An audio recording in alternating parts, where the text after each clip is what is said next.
11 people, including 4 state senators, 2 casino owners, and a group of lobbyists, are now under arrest for vote buying. It involved millions of dollars in bribes in an attempt to legalize electronic bingo. WBRC's Jonathan Hardison has the story.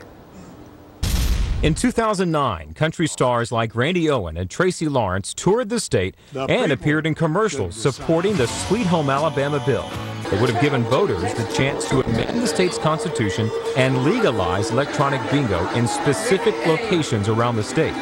But the star power didn't help the plan. It died in the legislature that spring. Fast forward to January 2010, when the same basic Sweet Home Alabama plan was reintroduced in the State House and Senate. This time, bingo backers also introduced an amendment to prevent law enforcement officials from interfering with electronic bingo operations until voters had a chance to vote on the issue. By the end of the month, more than 200 state troopers were lined up ready to raid Victoryland Casino as part of the governor's anti-gambling task force. But the courts temporarily turned them away. Later, all of the state's electronic bingo casinos would be forced to shut down. That new bingo bill first failed and then passed the Senate in late March with the bare minimum number of votes. 2 days later, on April 1st, word of the corruption investigation exploded when the FBI, ABI, and federal prosecutors met with House and Senate leaders in Montgomery and told them about the alleged corruption surrounding votes for the bill. Within a week, legislators began questioning the timing of that investigation, proclaiming their innocence or both. State Senators Larry Means and Jim Pruitt even called a press conference to talk about their roles in the federal probe and claim their innocence. Both are now under indictment. On May 4th, the 3-day parade of a who's who of state politics began with lobbyists and legislators marching into the federal courthouse in Montgomery to testify before that grand jury. Guy, listen, let's talk about this on 2 levels. Forget it. You take a bribe for a vote, you go to jail. Bingo. Get that. Here's the part I'm not quite getting. Why is Governor Riley so insistent on electronic bingo being illegal?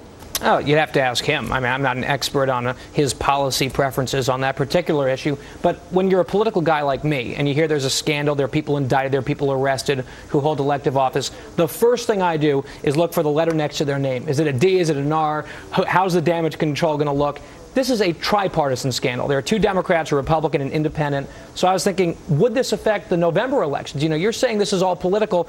I don't think it's going to affect anything, to be perfectly honest, at least in terms of major elections, because there's only one close race in Alabama, the 2nd District, Bobby Bright. This doesn't affect him. Well, go ahead, Wayne. This is a Republican governor in Alabama. I happen to know one of the people who was indicted. And some years ago, I said to him, I saw in the paper where it said that you had spread $75,000 down around in the legislature. He said, it's a lie. It cost me $750,000. They never should have printed that. That wasn't quite enough. Hey, Levine, what about it? It doesn't matter if it's a D or an R or an I next to the guy's name. If you're buying a vote, it's a problem, right? It is, but it's not enough of a problem. Here's the scary thing. What's going on in Alabama happens in every state legislature. It happens in Congress. It happened all the time with Jack Abramoff. It happens with Republicans. It happens with Democrats.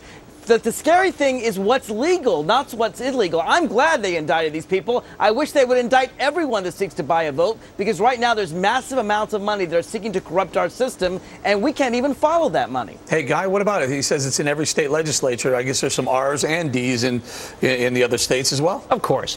The one woman I want to meet is Harry Ann Smith, who's coming out with guns blazing, saying she's innocent, it's political, this is outrageous. She thinks this is a conspiracy between the very conservative Republican governor of the state and the Obama administration's Justice Department. I would love to see that conspiracy.